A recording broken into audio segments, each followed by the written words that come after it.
Hello and welcome to Fintech Impact. I'm your host, Jason Pereira. Just a reminder, as always, sign up for my newsletter at jasonpereira.ca. So on to today's show. Today on the show, Roland Chan, CEO of FindBob. FindBob is an online transition platform that enables advisors and firms that employ them to better facilitate their succession planning and better transition their practice to another advisor in order to ensure continuity for them and their clients. And with that, here's my interview with Roland. Hello, Roland. Hey, Jason. How you doing? Yeah, good. Thanks for taking the time during the COVID crisis of quarantine that we're all in right now. First off, really good to see that your business is still around. Not that it's at a risk, but no, it is what it is. So, Roland Chan of FindBob. Tell us about FindBob. Yeah, FindBob, we're the transition management company for the insurance and financial services industry. We help large insurance and financial services enterprises encourage better transition behavior in their distribution networks. That was a very technical way of helping say that you help people sell their practices to other people. Yeah. Well, you know what? I think that's it's funny, and I'm sure we'll explore this a little bit later on. That's certainly what we're known for. And when we came to market back in 2014, it was sort of this M&A marketplace. Yeah. And where we evolved and what our discovery was is that there's so many aspects of the transition journey that need to be supported. And so where that's still kind of what we lead with, it's almost like a Trojan horse nowadays. We go in with M&A on the mind, and then we help with a whole whack of issues with respect to transition. So let's talk about that experience. So you start, an advisor gets set up on your platform. Let's talk about how that is direct through an RIA, through a broker dealer, through an MGA, whatever it is. How does that work? Yeah. So before we even approach advisors or the agents in any of those enterprises that you mentioned, the first thing that we'll actually do is we'll work with the enterprise to help them predict which are the advisors or agents that are at the highest risk of loss and who has the biggest impact of loss within their network. And then we'll start inviting some of those high risk, high impact agents or advisors to that marketplace. And we'll start by asking them a series of questions very similar to how we engage our consumers. What are you interested in? Is it buying, selling, merging, continuity, finding or becoming a successor? And as they onboard onto the platform, not only will we ask them questions about their business, so, compensation mix, product mix, all the things that you would expect, but we also start asking them some interpersonal and psychological questions. And then for those that are interested in M&A, we certainly have a marketplace to help them discover opportunities in network within that broker dealer, within that carrier or large distributor. But perhaps most importantly, I think where we've come a long way is we also provide a whack of practice management education. So you and I were talking offline about, valuation. So we provide valuation tools to help agents and advisors discover or better understand what the value of their block is. And in addition to some of those practice management sort of flourishes, we also provide M&A tools to help them get past the sort of NDA stage and accelerate right into the deal-making stage with advisors on the opposite side of the market. Okay, so let's talk about those tools at the earliest stage, right? So what are you providing them? They get signed up. What is it that they're seeing on their platform, and how is this enhancing their business? Okay, so this problem of lack of continuity and succession, it became apparent. Do we have any stats on that? I mean, I've heard them in the past. Yeah. So how many advisors out there or advisor practices out there actually have a succession plan formally in place? Yeah. So 83% of agents and advisors don't have a written actionable transition plan. I believe that's a Cerulli number. And 90% don't even have what we call a business continuity plan. So that's that what if plan. What happens in the event of death, disability, retirement, or loss of license? So as an advisor who's got all those and is still on the younger end of the spectrum, that kind of makes me happy. Opportunity for me to buy, but continue. Yeah, right. And I think you certainly are an outlier. And Jason, you're someone who I'm sure looked at it as a growth or marketing opportunity, which is something that we try to encourage. But yeah, so let's say you're someone who onboards onto the platform, doesn't have a business continuity plan. The first thing that we'll try to do to help stimulate some activity is provide some education on, hey, why don't you take this business continuity goal? We'll educate you on different aspects of business continuity, come with some actionable steps, and then we'll help you not only put together a business continuity plan, will help you file an actual agreement either with your dealer or with your MGA. And then not only that, but will help you implement the plan by giving you a safe and secure way to have key relationships in your personal life activate or unlock the plan if upon any of those triggering events. But that's a very specific business continuity use case. But then, there's so many aspects to that journey that also require additional education, like valuation that we were talking about earlier. So for those individuals that are trying to understand what are the different approaches to valuation, what is the current value of my book of business, then we provide a series of valuation reports. We will provide them a discounted cash flow or income-based approach, several market-based approaches, including multiples of revenue or multiple of cash flow. And we're not trying to replace the role of a chartered business evaluator or an accountant. But what we're really trying to do is help prepare advisors for when they're ready to put either a business continuity plan in place or maybe they're pursuing a transaction to better understand the nuances of valuation so they can better either justify the value of their block or help qualify the price of a block that they're interested in acquiring. Okay. So let's take a step back before we go to some of those pieces. One of the things I didn't ask you because we got caught up with something else. Tell me the origin of this company. What led you to start FindBob? Yeah, so my initial career wasn't in financial services. And my father approached me after experiencing a bit of a health calamity in his life about transitioning his business over to myself. And so he ran a mid-sized insurance and investment shop in the GTA, over $100 million in in-force premium, 120 active advisors. We have over 60,000 clients. And during the course of operating that practice, I really fell in love with the business, became a chartered life underwriter, served on a number of industry boards. But then what happened unexpectedly was that one of our top producers, someone who had been with us for about 15 years prior to my arrival on the scene, died unexpectedly without a continuity plan, without a succession plan. He was like the dentist with bad teeth, right? Mm-hmm. And yeah, the shoemaker's son. Yeah. And so that had a bit of a impact on myself professionally and personally. It took me a year to have any of the value transitioned over to his wife and their girls. And by the time that happened, especially on the wealth side, 50% of the asset had eroded. And it was either because clients discovered he didn't have a plan or other agents and advisors, many who worked for me, several who attended his funeral, started poaching clients from beneath him. So clearly a cascading effect, right? Eroded the value of his life's work, left his family in the lurch. I lost some assets to attrition. The manufacturer of the product lost some assets to attrition. But perhaps most importantly, ignored his obligation to the consumer. And so I had a duty of care, as did he.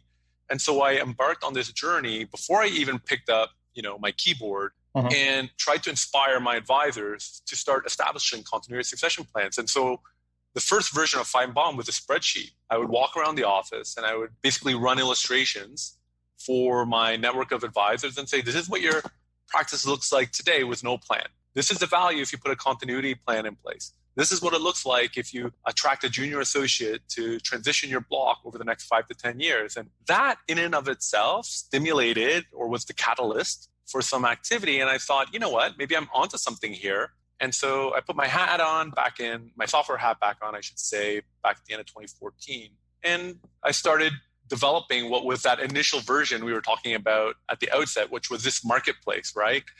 And so I thought I had the cure for all the industry woes. Fast forward almost 6 years later, we're still trying to figure that out, but we've made a lot of progress along the way. It's interesting. It's you hit a bunch of triggers and stories I've seen before. But I mean, one of the things I always talk to other advisors, every advisor likes to talk about their business, yet how many of them actually treat it like a business and act like business owners? And that is right. The very minor few. Yet, meanwhile, a lot of these guys are being coached to go out and go after business owners as clients and offer ancillary service like continuity planning and everything else for their clients.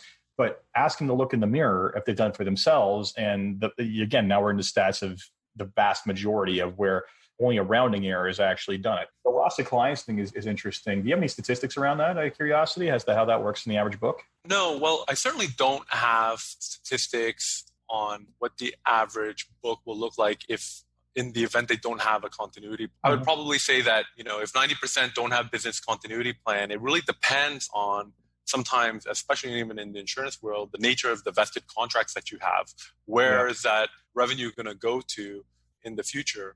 But what I will say, though, is just like our clients who don't have wills will die intestate, those of you who don't have a continuity or succession plan that are listening, you too have a plan, and it's called attrition. There's a great stat that was put out there by, I think it's FP Transitions, and there was another outfit I can't recall right now, but they were talking about work week trajectory. And so many advisors and agents, they think, I'm going to wind down and like ride this thing out into the sunset. But what they don't realize is once you dip below that 30-hour work week, especially if you have a retail wealth block, that's when attrition sets in and you start seeing an accelerated departure of AUM from your block because you're no longer physically present. Maybe you're serving the top 10, 20% or quartile of your block, but the lower end of your block isn't getting service, and they're starting to recognize that, and they're starting to move their business elsewhere. I get that. It's funny. One of the best stories I ever heard on this subject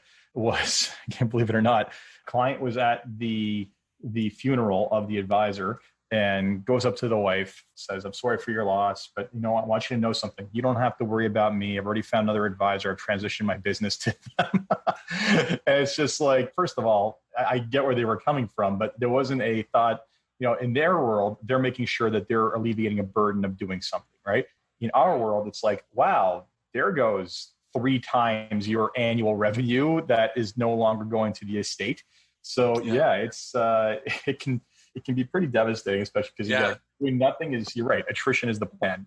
And that's not a plan. That's how you lose a battle. And I love your comment too, Jason. And it's something that we certainly want to be sensitive because we have so much respect for the work that, advisors and agents do in our industry and in society. But to your point, the vast majority don't have or were never taught to build enduring businesses.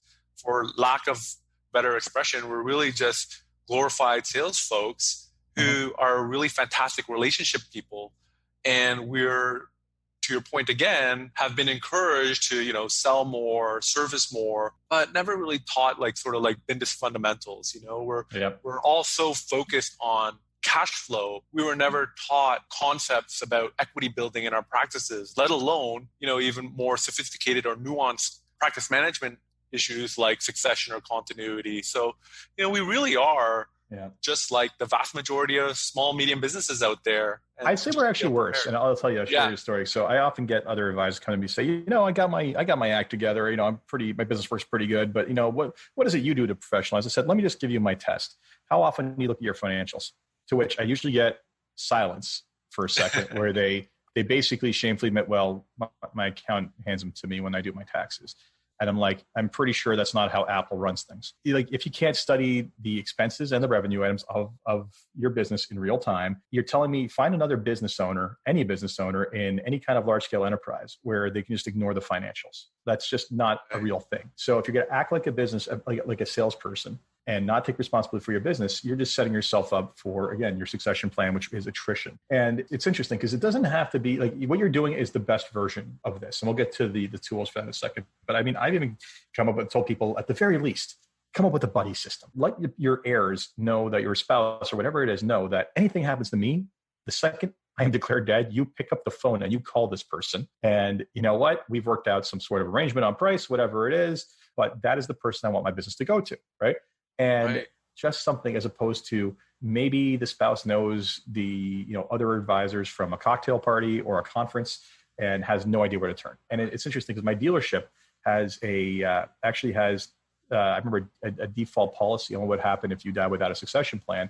And they would market your business, but the longer it took to sell, the lower the price you would keep, because they were maintaining it over and over again for whatever longer period of time. So let's talk about how you ease and grease the wheel. So you talked about basically valuation. You talked about I take it you provide benchmarking on how their practices look to other practices. Is that the case? Yeah, 100%. Yeah. So we'll do that in network. So let's say it's a dealer or an RIA. We'll compare their practice against other users or advisors that are on the platform, in addition to comparing them to industry benchmarks, including top performers in their industry. Are you providing with any kind of support regarding KPIs and how to enhance the value of their business? I mean, having a succession plan doesn't make it more valuable because it becomes a more of a known in terms of what the price is going to be, what the escape clause is going to be. But in terms of other KPIs and running their business, is there any kind of guidance on how to maximize value there? Yeah, so we definitely from time to time will provide additional education, either in the form of events for enterprises surrounding some aspect of practice management to improve certain KPIs. We have a feature that's actually embedded directly in the platform called goals. And so we might have a goal on how to increase revenue by client. And so inside that goal, we'll have a series of actionable and measurable steps. There might be a short CE presentation. At the conclusion of completing the goal, they'll receive maybe their CE certificate. But perhaps most importantly, one of the things that we're trying to do in this sort of ecosystem around practice management and transition is we share some of that intelligence back with their home office, because it's important for them, just as it is important for you, the practitioner, to understand where they can interject and be more supportive. So in many ways, we're providing talent intelligence on you and what's important to you in real time. Not that it's just on a shelf, but we're trying to deliver it based on your KPI. So for instance, your revenue per client happens to be in the lower quartile compared to your peers. We'll suggest that goal. You take that goal, watch the CE, get the CE certificate. But in addition to that, now the home office can provide maybe some ancillary support when they're doing their talent review and looking for different ways to support you out in the field. So then when time comes to finally sell the business or find their dancing partner for the sale, what is it you do to, first of all, facilitate the acquisition or the finding of the dancing partner and then get them to close? Yeah.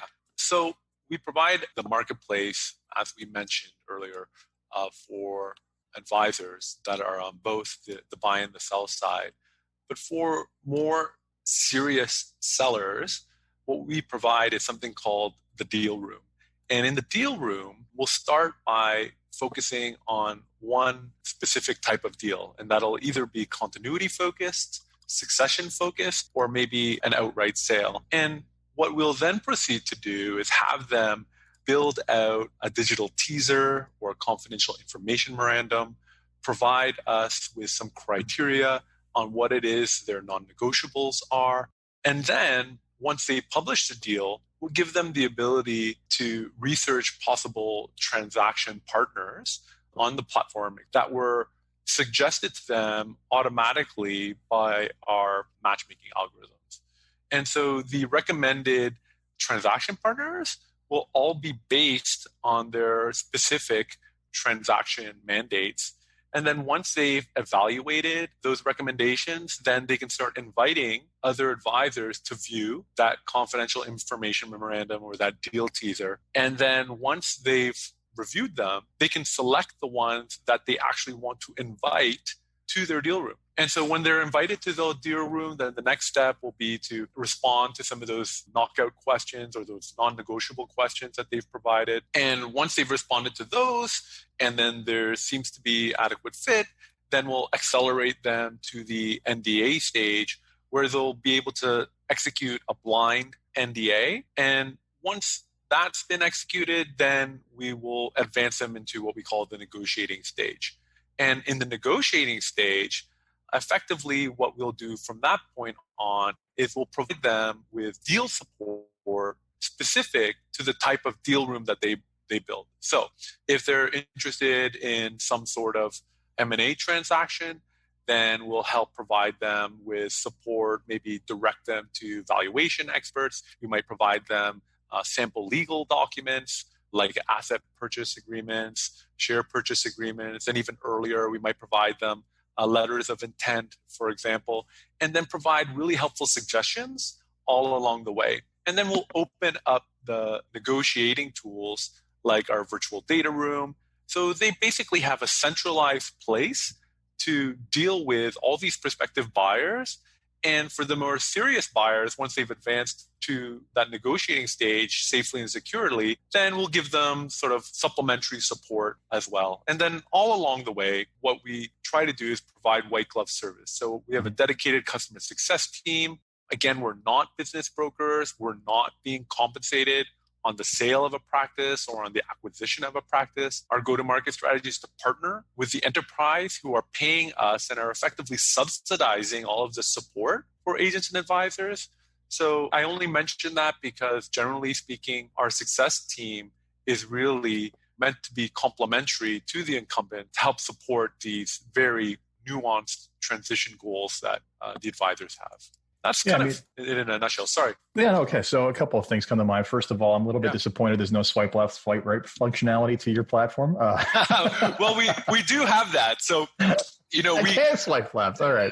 We do. So it's funny you mentioned that because the deal room tools that I'm referring to are really encapsulated in what we call our closed marketplace functionality. Mm-hmm. But we have open marketplace functionality. So let's say Jason's interested in, you're a sophisticated buyer, let's say, or you're a sophisticated seller for that matter, even though there's fewer of those. And you're not interested in using all of the tools that we provide to help kind of streamline the process. You effectively maybe have your own team. Maybe you're dealing with a business broker. Maybe you have your own accountant, legal professional. You know what you're doing effectively. And so from that perspective, we do provide sort of that direct sort of one-on-one networking capability that is effectively a swipe left, swipe right. Just got to build that actual swipe in there. You're more eHarmony than you are Tinder. So that said, good. So, frankly, and it makes a lot of sense that at large scale enterprises are basically looking to put you out to their advisors because it's not just a continuity issue to the individual advisor and their family. It's a massive continuity issue to the dealerships and custodians and RAs that are basically making revenue off those advisors. So it's a big gap. You're bang on there. Like from a couple of perspectives that we came at the market in this way. I think last year JD Power came out with a study, and it was nearly 3% of advisors are going to be retiring each year for the next 10 years, and some of those firms are actually risking nearly $500 million, not in AUM, in revenue each year, annually. Revenue each year. Wow. Right, that's $500 million, and that's for those firms that have north of 5,000 and advisors respectively. But they really have a stake in this issue. And the other reason why we approach the market in this way is that we understand that no one's going to fix this for themselves. Nope. I can't remember what's that. I don't know if you listen to talk radio, but there's that one diet company that they were always saying, if you could do this for yourself, you would have done it already.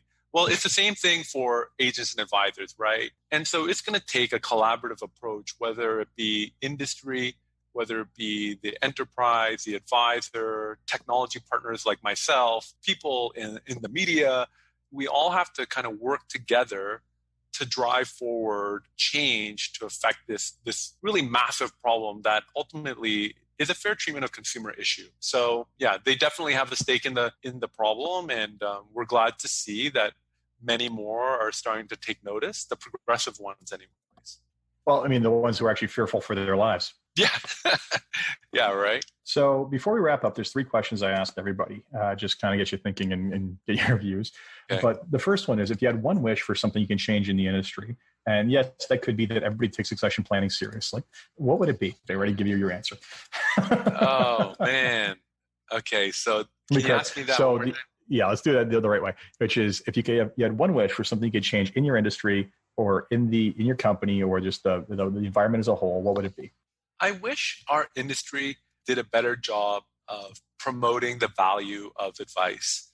One of the things that I often see, I've raised venture capital, I've been to so many events, I've talked to so many, quote unquote, disruptors in both fintech and insurtech. And there are so many conversations going on surrounding the future of advice.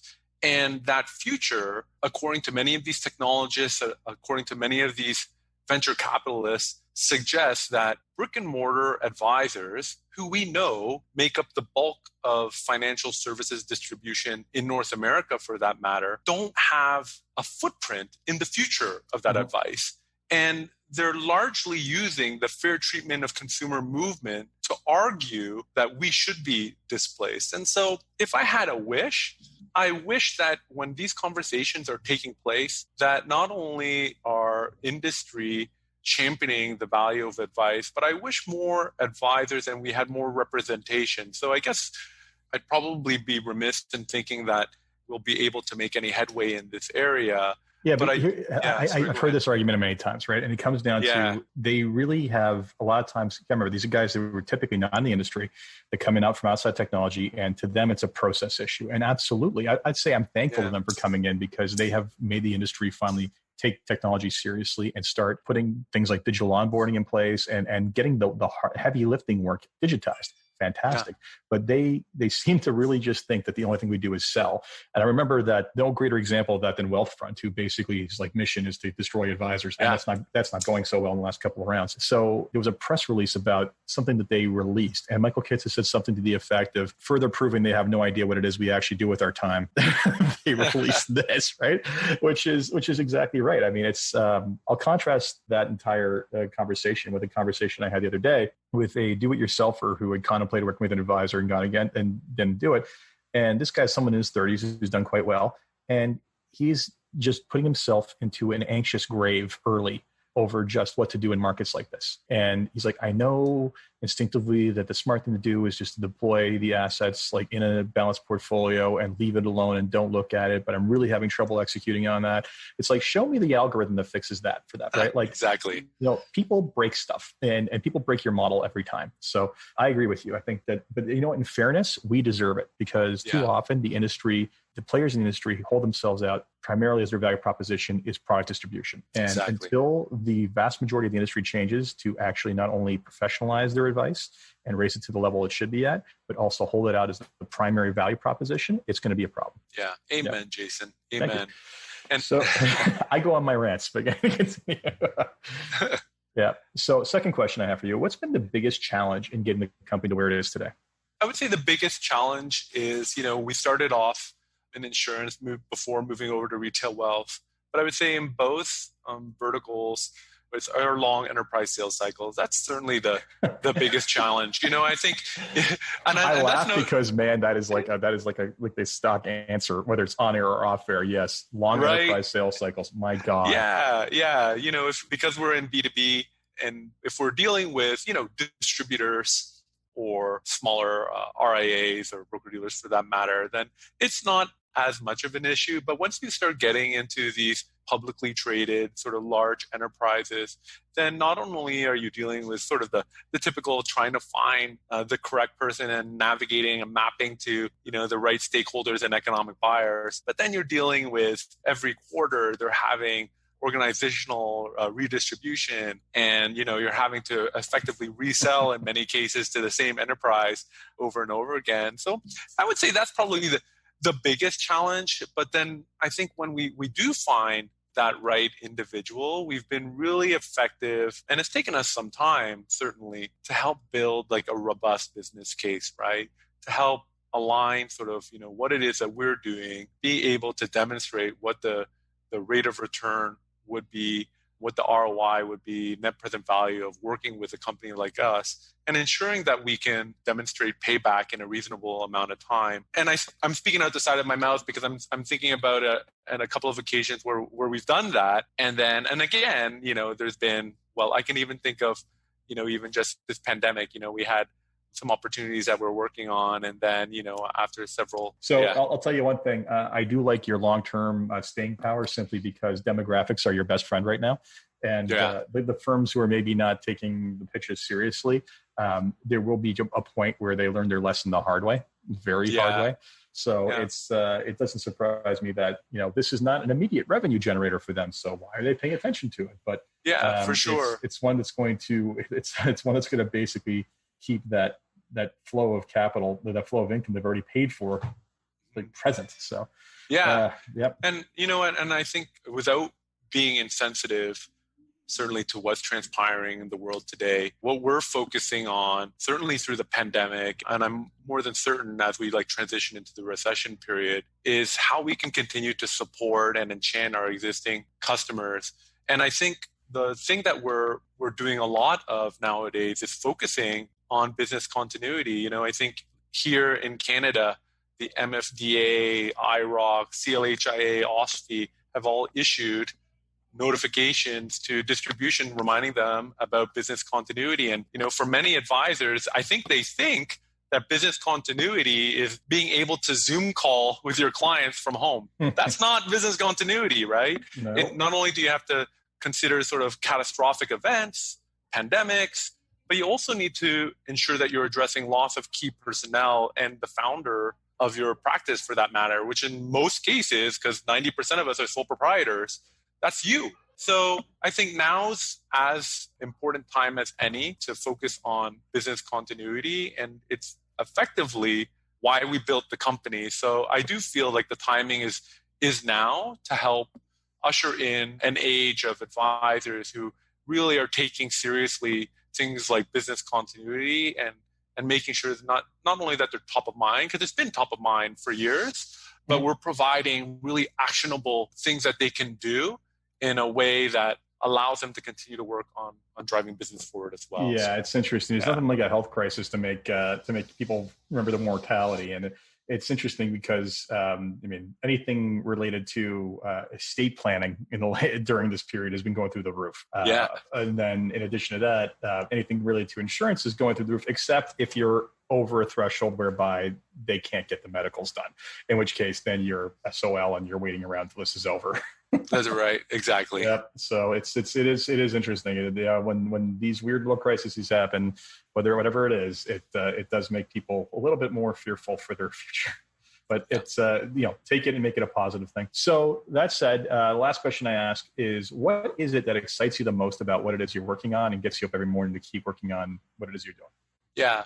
So, I think I've always been excited about our mission. We really want to ignite this transition behavior, not just in Canada. We're already expanding into the US market, but we believe that this is really an international problem. It's a fair treatment to consumer problem. And that gets me up every day. But what's been getting me up every day more recently, not only do I need to ensure that I'm still continuing to lead my team, continuing to support our customers, but it really is this whole issue of business continuity. I want to be super sensitive to kind of what's going on in our world today. But I think this health crisis certainly will be the catalyst for many advisors. Not only that, but I think we were talking off air about the number of advisors that are approaching us to help support them with an exit to their business. So I think for many of these practitioners who have been on the fence with respect to continuity, succession, or selling, this is really the time where we're going to see maybe a mad rush to help drive these plans forward. So that, I think, in the short to near term is what excites me. And in the long term, we have a multi-generational roadmap. There are so many things that we think we should be experimenting with to help move the needle forward and all of these different aspects. We do a lot of fantastic work behind the scenes from a transition management perspective. We have like a really robust sort of CRM-like tool to help the enterprise or the home office not only move deals through the funnel, but help them quantify and project and forecast how many assets they're going to help protect on an annual basis. And we really just want to iterate over that. So there's a lot in the pipe, but I think laser-like right now, it's really about what can we do to be helpful in this pandemic. And when we come out of this as an enterprise, as a startup enterprise, I need to make sure that we're hitting all the right notes on what's still going to be important to our enterprise customers when we come out on the other side on the recession. Because, what was largely important to some of our customers and prospects prior to the pandemic is going to greatly change on the other side of this. So. Great. Well, Roland, thank you very much for taking the time. I'm sure that we'll enjoy this. Now, you're going to air a little bit after, you're going to be airing in June. So God willing, we're outdoors by then. But for those of you who, but if we're not, it'll definitely be more of a session. So thank you yet again. Hey, Jason, thanks so much for your time. Appreciate it. Love the podcast. Thanks. Take care. Cheers. So that was my interview with Roland Chan of Find Bob. I hope you enjoyed that. And I hope if you haven't started thinking about your succession planning, that you start doing so regardless of age. Anything can happen at any time, and you're only protecting your clients and your enterprise value for your beneficiaries. So until next time, I'm Jason Pereira. And as always, if you enjoyed this podcast, please leave a review on iTunes, Stitcher, or wherever you get your podcasts. Until next time, take care.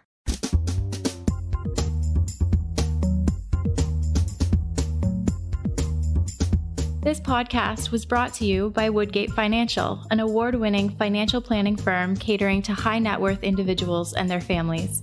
To learn more, go to woodgate.com. You can subscribe to this podcast on iTunes, Stitcher, and Google Play, or find more episodes at fintechimpact.co.